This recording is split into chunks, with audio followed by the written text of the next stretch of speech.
រលឹមស្រេចស្រេចខ្យល់បក់ត្រជាក់កាយ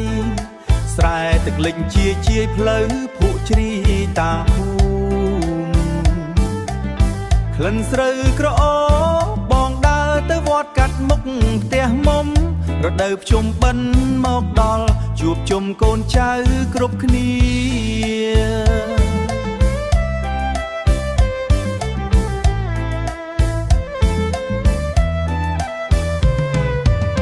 ម៉ែក្រោករៀបភ្លឺដាំបាយរៀបចំបិណ្ឌដាក់ថាំងឪពុកញញញឹមស្រស់ហៅកូនចៅទៅវត្តសំលេងលោកសូត្រធំលាន់លឺកាត់អាប់ភ្លៀងតិចស្ងាត់អ្នកអាប់ភ្លៀងតិច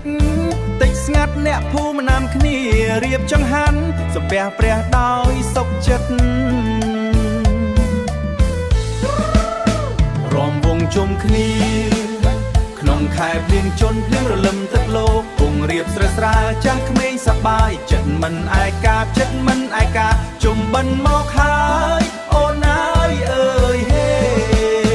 នំអន្សមនំគងក្លិនឈ្ងុយពេញផ្ទះស្នាមញញឹមញៀតផ្ទះស្នាមញញឹមញៀតមិនឲ្យចិត្តឯការដូវទឹកឡើងក៏នាំស្នេហ៍មកដែររំវងជុំគ្នាពេលបងប្អូនមកពេញផ្ទះ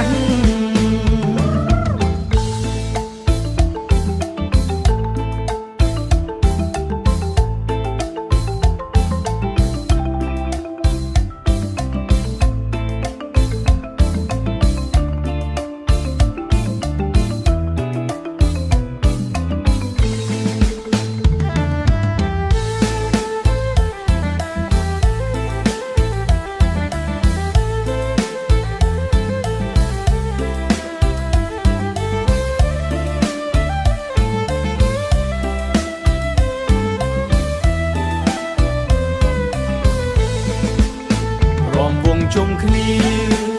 ក្នុងខែជុំនុនភ្លៀងរលឹមទឹកលោកគង់រៀបស្រស់ស្រាលចាស់ក្មេងសប្បាយចិត្តមិនឯ